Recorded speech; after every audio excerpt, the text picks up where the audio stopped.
विष, ये शब्द सुनते ही मन में अनेक कल्पनाएं जागने लगती।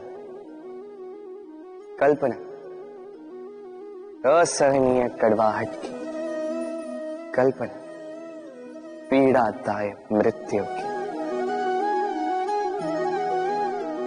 अब यदि आपसे पूछा जाए कि सबसे घातक विष कौन सा, तो आप क्या कहेंगे? कोई कहेगा सर्प का विष, कोई कहेगा बिच्छू का, कोई कहेगा कालकूट का, किंतु नहीं,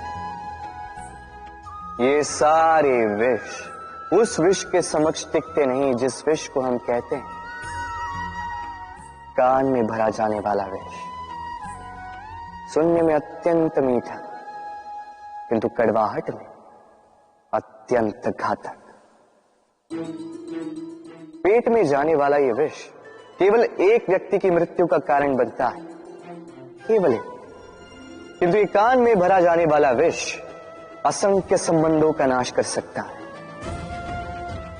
और इसमें भूल उसकी नहीं जिसने आपके कानों में यह विष भरा है, आप उसको दोष नहीं दे सकते। इसमें दोष आपका स्वयं का है कि आपने इस विष को स्वयं पर हावी होने दिया, इस विष का स्वयं को शिकार बनने दिया। ये आपकी भूल है। इसलिए कान के कच्चे कभी मत रहिएगा। अपने मन में प्रेम की दृढ़ता जगाइए और काट दीजिए इस संसार के सारे विषयों के प्रभाव को। राधे राधे। तालाब का जल कभी भी बहता नहीं, एक ही स्थान पर जमा रहता।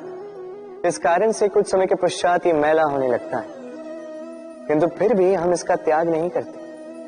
हम फिर भी इसको पूछते हैं, केवल इसलिए नहीं कि अतीत में कहीं इसने हमारी प्यास बुझाई थी, बल्कि इसलिए भी कि भले ही ये भविष्य में हमारी प्यास ना बुझाए, किंतु आवश्यकता पड़ने पर आग अवश्य बुझा सकता है।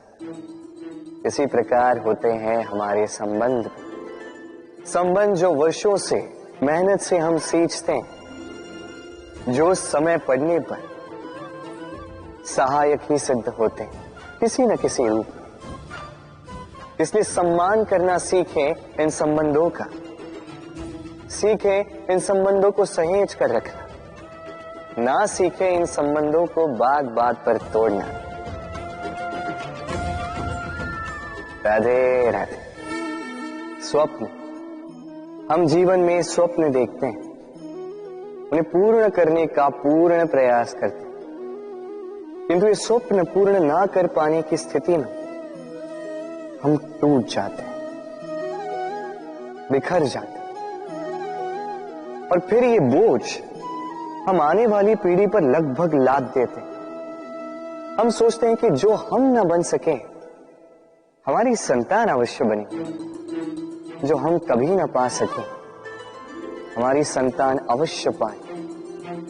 ये विचार अनुचित प्रतीत नहीं होता, किंतु ये भूल है, और यही भूल हम कर बैठते हैं। संतान प्रकृति और परमात्मा का आशीर्वाद है। उनके भीतर उनका अपना एक अस्तित्व छिपा है। तनी गौर से देखिए तो सही। आपने केवल उस संतान को जन्म दिया है, उसका जीवन आपका नहीं। इसलिए अपने संतान के साथ रहिए, समय व्यतीत कीजिए, उन्हें प्रेम दीजिए, भरपूर प्रेरणा दीजिए, किंतु प्रेरणा दीजिए उसका अपना स्वयं का अस्तित्व बनाने की, उसके स्वयं के स्वप्न पूर्ण करने की, ना कि अपने अधूरे स्वप्न पूर्ण करने की। उनके अस्तित्व को निखर कर उठने दीजिए। राधे राधे। चलना, रुकना, विश्राम करना और दम भरकर पुनः खड़ा हो जाना और पुनः इस यात्रा पर चलना। ये जीवन का अभिन्न अंग है, इससे आप भाग नहीं सकते, किंतु इस अंग का उपयोग आप अपने जीवन में कैसे करते हैं, कैसे काम में लाते हैं, ये आप पर निर्भर करता है। हारने वाले भी जीवन में रुकते हैं, जीतने वाले भी जीवन में रुकते हैं। हारने वाले रुकते हैं थक के, जीतने वाले रुकते हैं केवल उस स्तर पर पहुंच के। अब रुकना तो आपको है ही, ये तो होगा ही, किंतु कैसे रुकना है, थक के या किसी स्तर पर पहुंच के, ये निर्णय आपका होगा। तो रुकिए भले ही, किंतु थकिए मत, क्योंकि आपको पुनः उठना होगा, पुनः यात्रा पर चलना होगा, उस स्तर पर पहुंचना होगा। राधे राधे। इस संसार में ऐसा कुछ भी नहीं जो सदा के लिए बना रहेगा। जिसका निर्माण हुआ है वो एक न एक दिन अवश्य टूटेगा, किंतु इस टूटने का प्रयोग आप कैसे करते हैं ये आप पर निर्भर करता है। तनिक आकाश में देखिए, ये मेघ, ये भी टूटते हैं, किंतु स्वयं टूटने के साथ वर्षा का निर्माण करते हैं। मिट्टी के ढेले टूटते हैं, उपजाऊ मिट्टी का रूप ले लेते हैं। धरती में कहीं एक बीज भीतर जब टूटता है तो धरती के ऊपर एक विशाल वृक्ष का निर्माण भी करता है। यदि जीवन में कुछ टूट जाए तो निराश मत होइएगा, हिम्मत मत हारिएगा, सकारात्मक दृष्टिकोण से देखिए तो सही। सोचिए कि नियति ने आपके लिए कदाचित इससे भी अधिक श्रेष्ठ कुछ रखा हो जो भविष्य में आपकी प्रतीक्षा कर रहा है।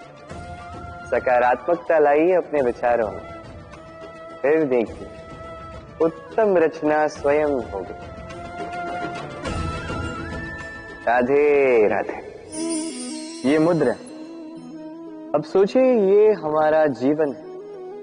अब इसमें सुख और दुख, इस मुद्रा के, इस जीवन के दो पहलू, किंतु हम जब भी ईश्वर से प्रार्थना करते हैं सदैव सुख ही मांगते हैं, और ये सुख आता भी, और सुख आते ही व्यक्ति सर्वप्रथम उनको भूल जाता है जो दुख में उसके साथी। अब ऐसे में वो उनकी सहायता तो नहीं करता, वो करता है उपकार, और अब इस उपकार के बदले लोगों से स्वयं के लिए वो श्रद्धा चाहता है। अब श्रद्धा, इस भाव के कारण वो स्वयं को दूसरों से अधिक श्रेष्ठ, स्वयं को दूसरों से भिन्न समझ लेने पर विवश हो जाता है, और अलग होने के कारण उसमें जागता है अहंकार, और ये बनता है उसके पतन का निमित्त।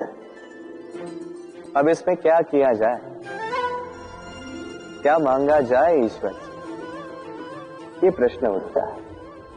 तो मांगिए सुख केवल उतना ही कि अहंकार ना आ जाए, और दुख उतना ही कि आस्था न चली जाए। राधे राधे। ये संसार, इस संसार के अंत का, इसके विनाश का प्रारंभ कैसे होता है?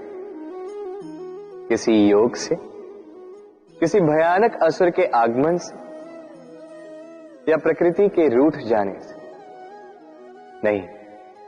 इस संसार के विनाश का प्रारंभ होता है मैं से।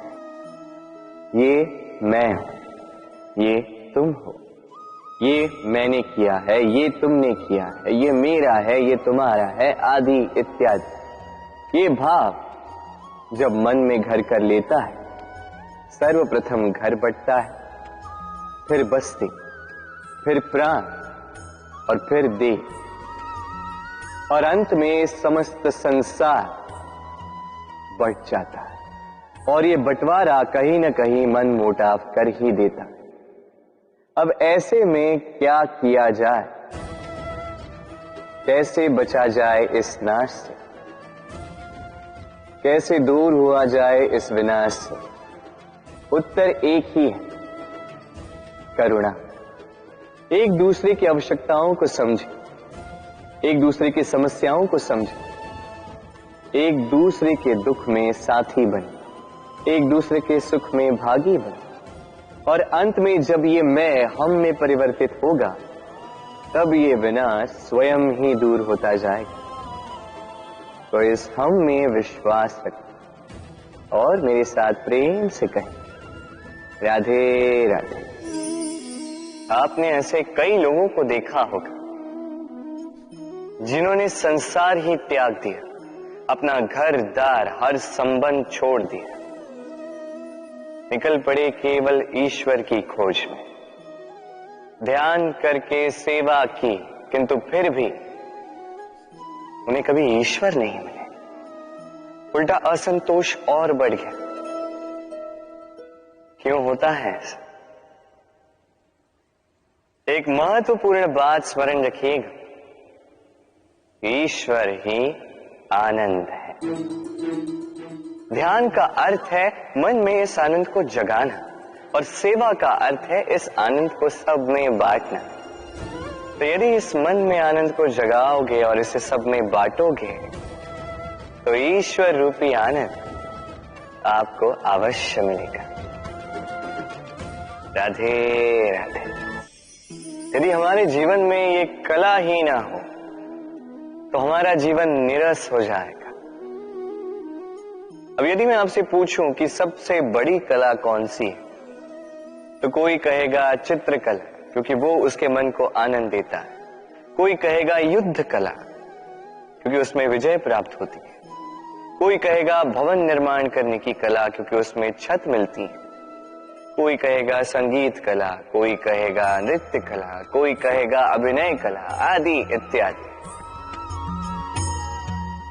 किंतु इस बात पर विवाद करना अनुचित है, हो ही नहीं सकता, क्योंकि प्रत्येक व्यक्ति की अपनी भिन्न भिन्न सोच, अपना भिन्न भिन्न दृष्टिकोण। बस एक बात है, एक विशेष बात जो हर कला में पाई जाती है, मन को प्रभावित करने का गुण। तो सबसे बड़ी कला वो जो मन को प्रभावित करे, और सबसे बड़ा कलाकार वो जो औरों के मन में प्रवेश करे। जिसके पास ये गुण होगा वो कलाकार सबसे बड़ा होगा। तो यदि ये संसार रंगमंच है, तो हम इस रंगमंच के कलाकार, और यहां पर भी सबसे बड़ा कलाकार वही होगा जो औरों के मन में प्रवेश करेगा, वहां घर बसाएगा। और इस मन तक पहुंचने की सीढ़ी है ये 2.5 अक्षर शब्द, प्रेम। तो प्रेम करते जाइए, जग जीतते जाइए। राधे राधे।